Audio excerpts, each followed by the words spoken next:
Bom dia, boa tarde, boa noite. Tudo bem com vocês? Espero que sim. Vamos hoje falar a respeito de dois atendimentos. Um sobre... Gente, desculpa o avião, tá? Um falando a respeito de não tornar-se vítima na hora de um atendimento. E na sequência vamos falar a respeito do primeiro óbito. Então vamos lá. Como eu já disse para vocês, eu atendia num PB, né, junto com os bombeiros, e foi muito interessante isso. Depois do ocorrido acabou virando piada, né? Mas eu vou explicar para vocês o que aconteceu e a gente vai pensar junto, tá bom? Então vamos lá. Para bom entendimento, eu vou colocar, não vou dar nomes, tá? Mas eu vou identificar as pessoas para não ter que ficar toda hora repetindo. Então, Sargento A era um sargento mais, vamos dizer assim, mais chegado, ele era mais amigável, né? Nós tínhamos mais amizade, tá? Ele era mais chegado ao SAMU, a gente podia conversar com mais facilidade. Sargento B era um sargento, não que ele fosse mal educado, não é isso, mas ele não gostava muito do SAMU dentro do PB e tudo mais. Então, quando eu colocar para vocês aqui quem é quem, vocês lembrem. A é o bonzinho, o B é o serião, tá bom? Então, vamos lá. Recebemos um chamado de uma convulsão. Joia, vamos lá. Quando nós chegamos no endereço indicado, era uma construção civil, era uma obra. E, tudo bem, vamos lá. Quando eu entrei nesse dia, estávamos somente eu e o condutor. Entramos. Quando eu entrei, os trabalhadores, vem aqui, por aqui. Aí fui entrando e subindo umas escadas, tal, achei estranho, mas tudo bem. Chegamos no terceiro andar, entramos num apartamento. Dentro desse apartamento, nós fomos pro quarto. E um monte de gente atrás, todo mundo, por aqui, tá. Quando eu cheguei, o rapaz me mostrou através da janela o que tinha acontecido. Então, na parte de fora, tinha um andaime, né, que os rapazes estavam trabalhando na parte de fora, e um menino deitado no andaime após convulsão. Ok. Aí eu falei, e dentro desse andaime tava esse rapaz deitado, né, tava confuso ainda, um outro rapaz, enfim, não sei. Eu sei que ele tava ali e ele foi identificado para mim como técnico de segurança do trabalho, ok? Tá, aí eu falei, gente, como que ele tá? Ele bateu a cabeça? Sim, ele bateu a cabeça. Ele passou mal. Na convulsão, antes da convulsão, ele caiu e bateu a cabeça. Preocupante, porque pelo protocolo, quando o paciente bate a cabeça, então a gente preserva a cervical para evitar qualquer problema na coluna, porque se houver uma lesão na coluna cervical, dependendo da altura, essa pessoa pode vir a ficar tetraplégica. Tá, mas ele tá acordado, tá bem zonzo ainda, né? Falei, tá, mas eu não posso ir até lá, porque já ultrapassa aquilo que eu posso fazer. Então, teriam que ser os bombeiros. E aí eu já pedi pro condutor entrar em contato com os bombeiros para que fossem nos ajudar, pelo menos a tirá-lo dali, para a gente levar para o hospital.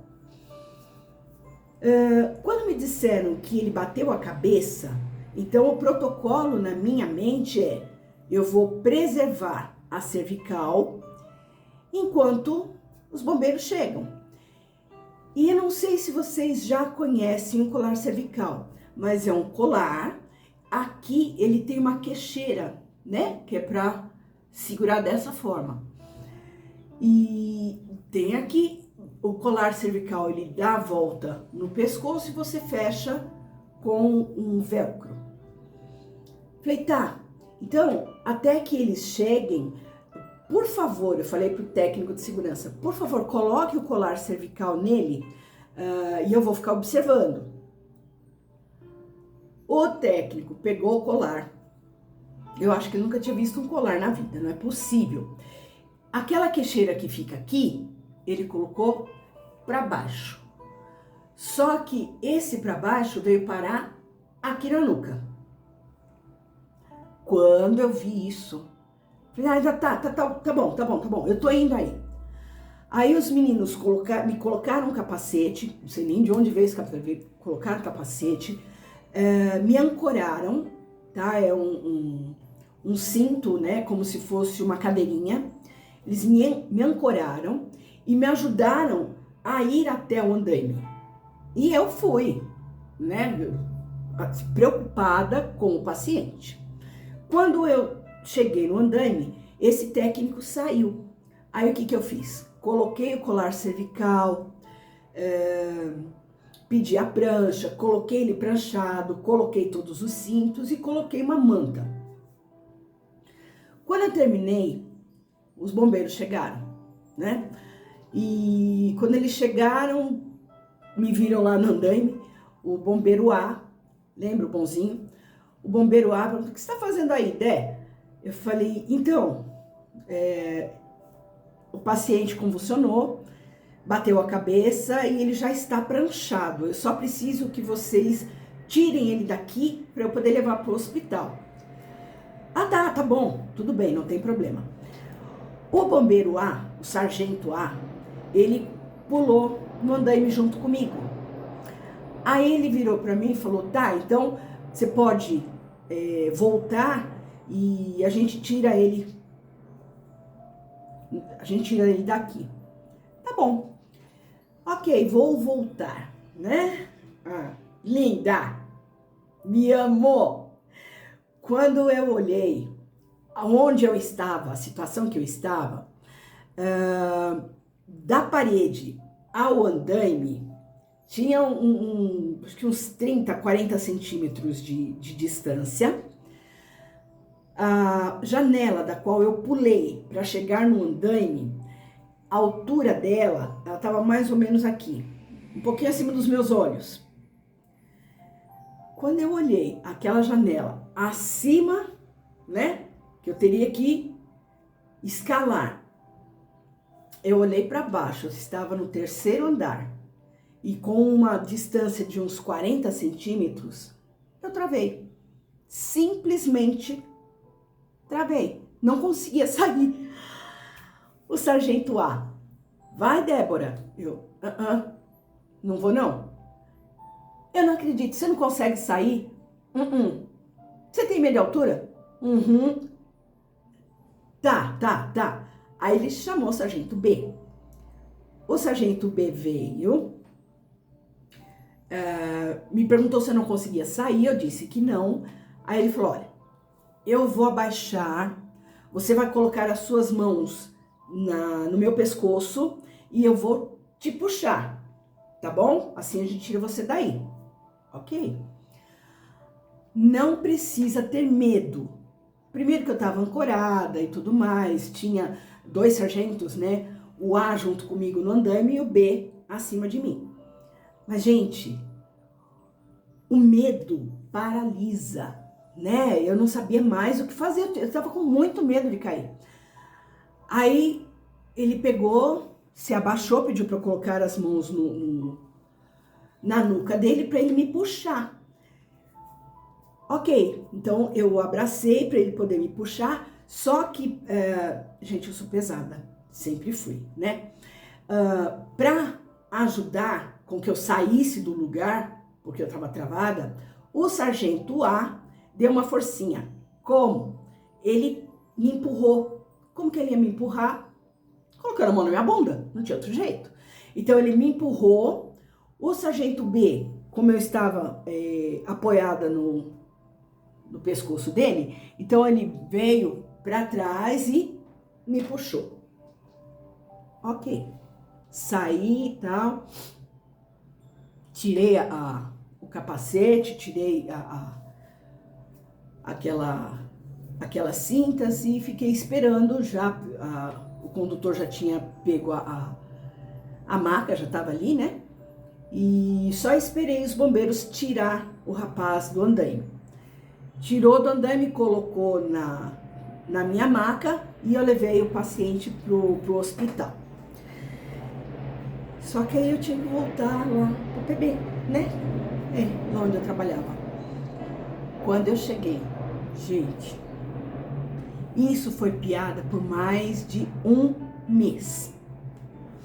Porque o sargento A, nós tínhamos bastante amizade, então a gente brincava, a gente conversava, né? Sem problema nenhum. Mas o sargento B, ele era mais sisudão, mais reservado, né?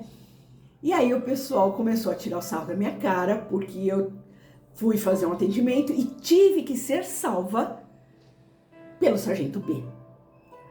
Bom, graças a Deus deu tudo certo,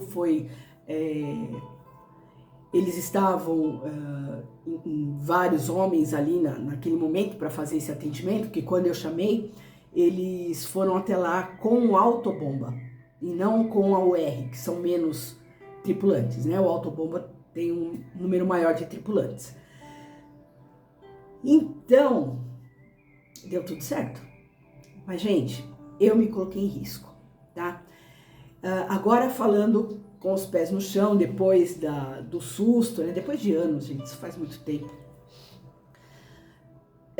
Quando você se coloca no lugar do socorrista, a primeira coisa é não se colocar em risco.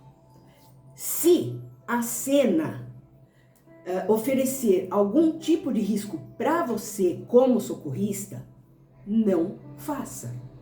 Por quê? Porque você pode se tornar uma segunda vítima, que foi o que aconteceu comigo. Graças a Deus, foi alguma coisa mais light. Agora, digamos que os bombeiros não tivessem com o AB disponível no PB e fosse demorar, né? E eu tivesse que sair daquele andaime para tirar o rapaz sozinha, acho que eu estava lá até hoje. Iam construir o prédio, né, ao meu redor, porque eu paralisei de medo.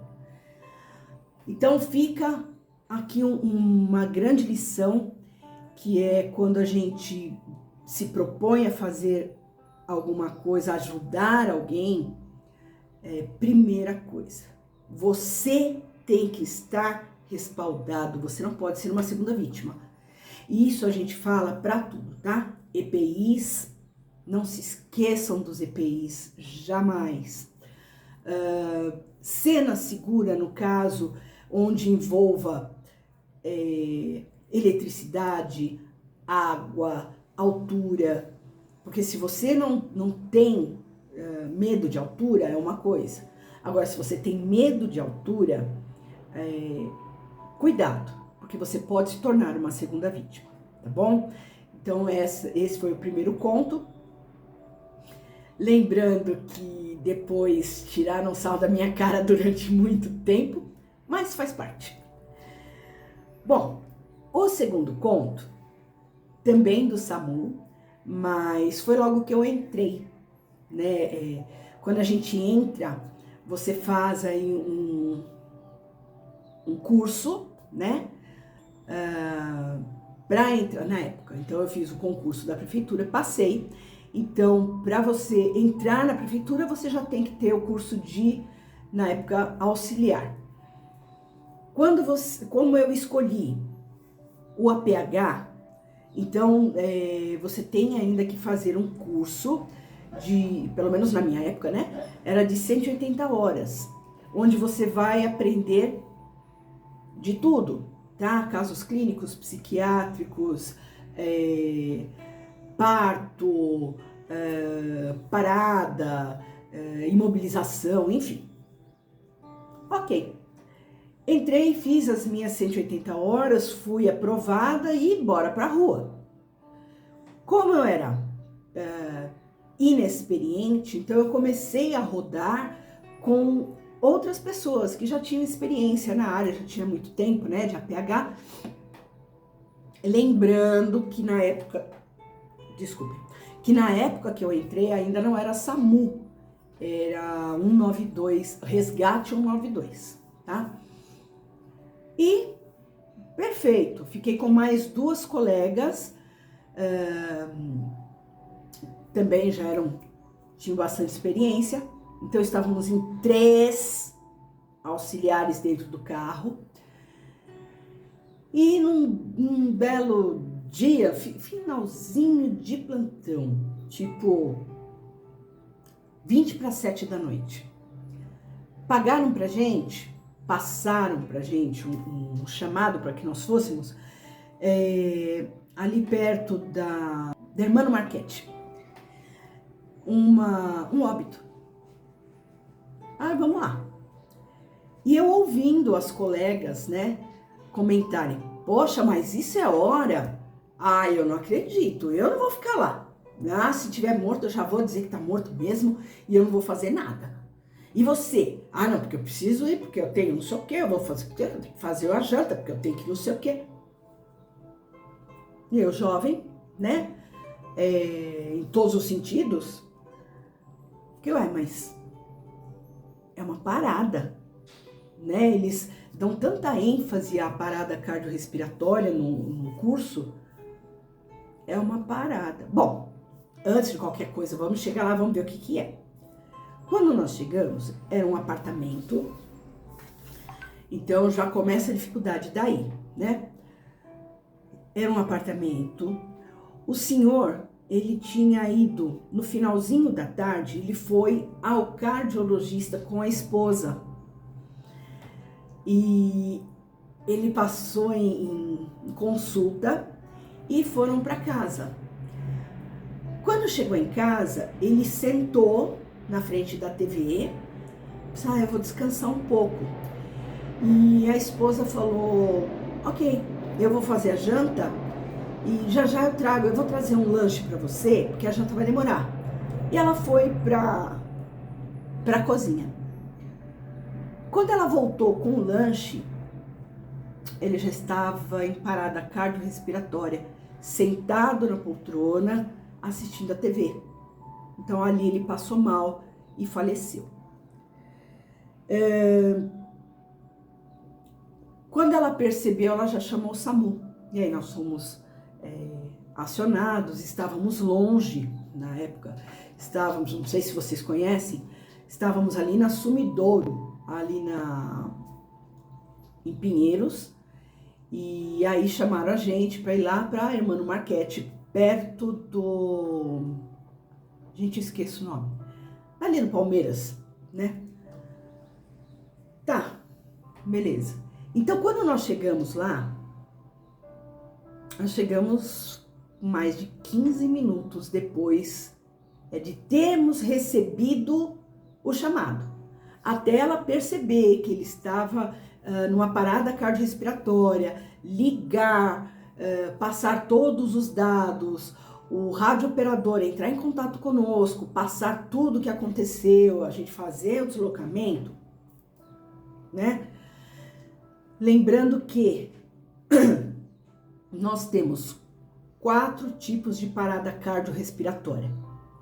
2 são reversíveis e 2 não.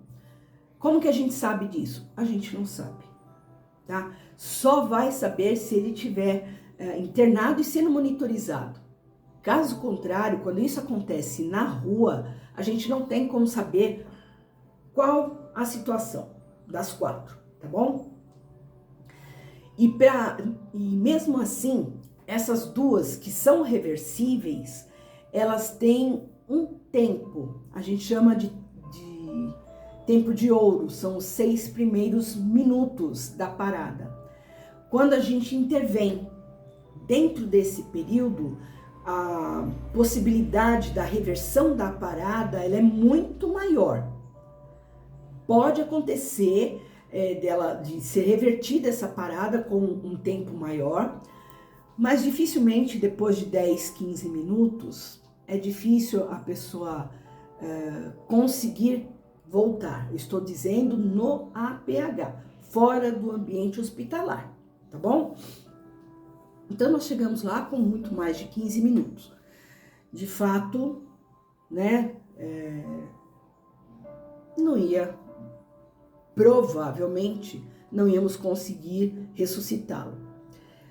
Quando nós chegamos, aí a gente já desceu com mochila, desceu com desfibrilador, tudo na mão. Quando chegamos no apartamento, então estavam só os 2, só o casal. A esposa já ligando pro cardiologista dele, porque eles tinham acabado de sair, né, de fazer a consulta. Então ela ainda estava no telefone quando nós chegamos.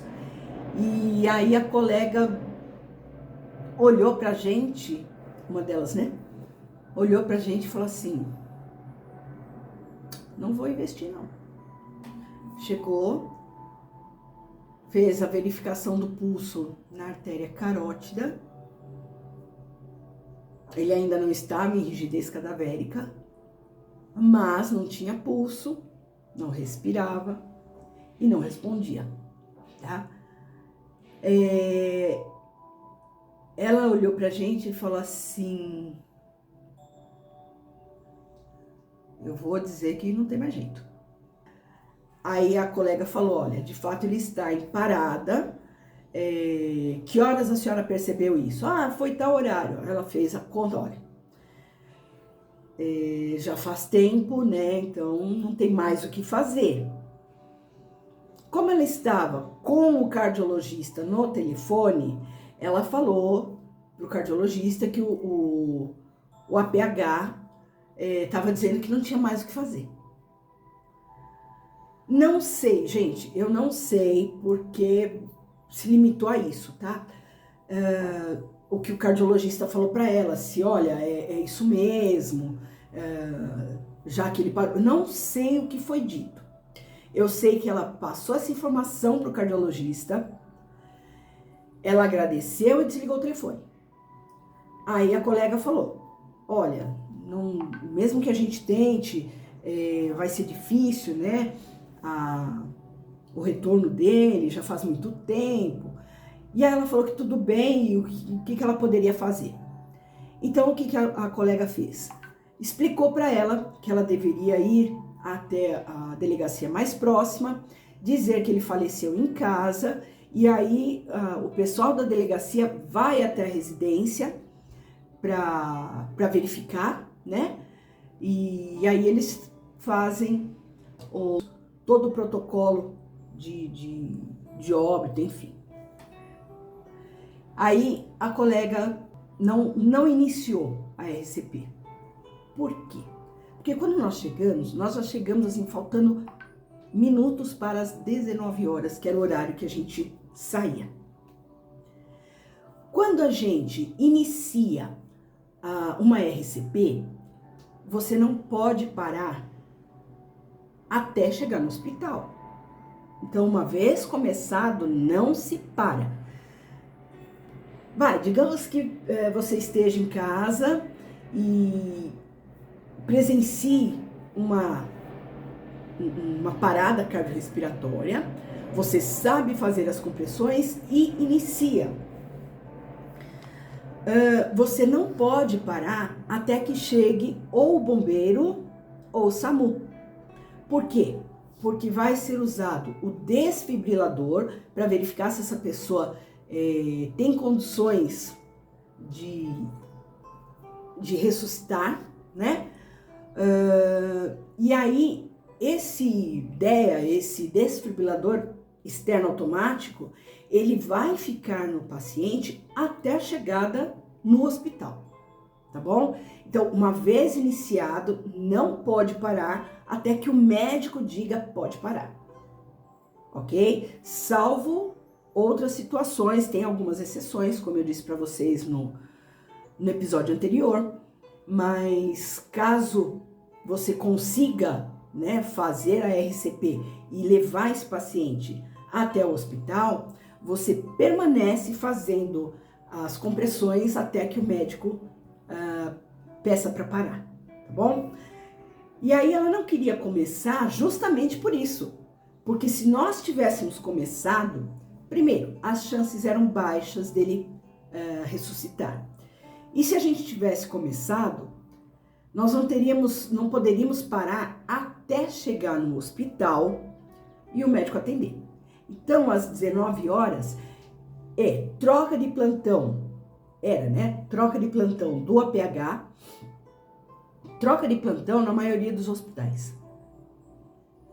Mesmo sendo uma emergência, a gente não sabe o que acontece no hospital. De repente, o médico sai, mas o outro não chegou. Ou o outro chegou e vai ver alguma emergência. Enfim, tudo pode acontecer. Então, nunca é rápido um atendimento de PCR. Nunca. Pensando nisso, a colega já finalizou por ali mesmo. Os outros dois, que era o condutor e a outra colega também antiga, tudo bem, vamos ficar quieta. Eu estava começando, era meu primeiro atendimento com elas. Falei, não vou falar nada, né? Se elas estão dizendo, eu vou ficar quieta. Ok. Então ela passou todos os passos para a esposa e a senhora assina aqui para mim, vambora.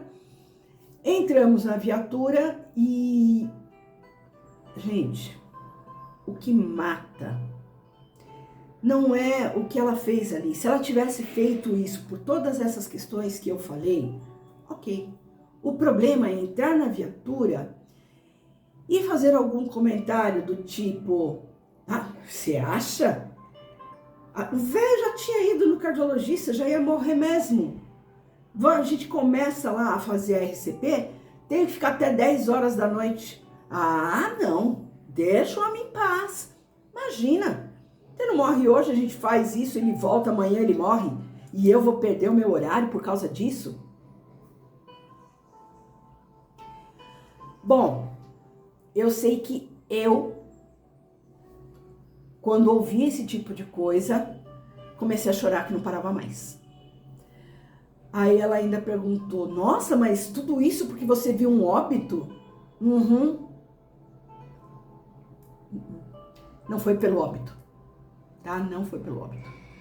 Foi pelo posicionamento da equipe, foi pelo meu não posicionamento naquele momento, porque eu sabia o que tinha que ser feito e eu acabei sendo conivente, tá? Então, se a equipe errou, eu também errei. E aí, gente, eu vim para casa com a sensação de que eu poderia ter salvo uma vida. As chances eram mínimas? Sim, as chances eram mínimas. Eu não sabia qual era o problema cardíaco que ele tinha. Eu não sabia exatamente há quanto tempo ele estava em parada cardiorrespiratória. Mas nós deveríamos ter tentado. Por quê? Porque era nosso papel. Depois que isso mudou, né, o resgate APH passou a ser SAMU, aí o bicho começou a pegar. Porque aí aquelas pessoas que eram mais antigas já não podiam falar esse tipo de coisa. 19 horas, você está ainda em plantão. Se o seu colega não chegou, você tem que fazer o atendimento. O SAMU ele era muito mais rígido nesse quesito do que era o APH. Não estou falando mal do APH, salvou muitas vidas, mas eu estou falando de mim, do meu primeiro atendimento de um óbito. Aí, gente, fica aquela coisa entre o que eu devo fazer e o que eu posso fazer. O que eu não devo fazer e o que eu não posso fazer. Eu me omiti por medo e insegurança. Mas a minha consciência, ela me cobrou muito, muito, muito, muito, muito, tá? E aí tudo o que eu podia fazer a partir de então, eu fazia. Mas isso é uma coisa minha, tá? Esse exemplo do que eu tô passando para vocês é para que vocês pensem diante de uma situação em que você sabe o que vai acontecer, sabe como vai acontecer e sabe que vai demorar. Vocês iriam embora ou vocês ficariam para tentar uma RCP? Depois disso, depois dessa grande lição, eu coloquei uma coisa na minha cabeça. Eu tinha, sim, horário para entrar, mas eu não tinha para sair. Por quê? E não foi nenhuma e nem duas vezes. Isso depende também muito da equipe, tá, gente? Mas a minha equipe e o condutor que trabalhava comigo era pau para toda obra. E ele pensava da mesma forma, né? Não tem nada mais importante do que salvar uma vida. Se eu já estou na rua, se eu estou trabalhando, eu estou trabalhando. Se eu já tivesse ido para a base, já tivesse trocado de roupa, é outra situação. Mas não, eu estava na rua dentro do meu horário de trabalho. Não interessa se vai demorar 30, 40 minutos, 1 hora, né? Eu estou trabalhando. Gente, isso não é só no APH, tá bom? Isso se estende também aos hospitais. Desculpa, gente, a minha rinite hoje tá danado. Aos hospitais, às clínicas. Mas eu trabalho numa casa de repouso. Ok. E os moradores da casa de repouso não passam mal? Também não morrem? Então, quando a gente tem responsabilidade, ou melhor, vou colocar de uma outra forma. Quando você trabalha na área da saúde, principalmente, tá? E tem a responsabilidade pela vida e bem-estar de alguém dentro do seu horário de trabalho, você podendo fazer a diferença, sabendo o que tem que ser feito, faça. É sua obrigação. Ou você vai para casa e assim espero que tenha aquela pulguinha, né, que vai falar para você errou. Você deveria ter ido e ter feito porque você tem o curso tanto quanto eles. E fica aí, gente, os nossos contos do SAMU dessa semana. Eu peço para vocês, se vocês estiverem gostando, que curtam, compartilhem, se inscrevam.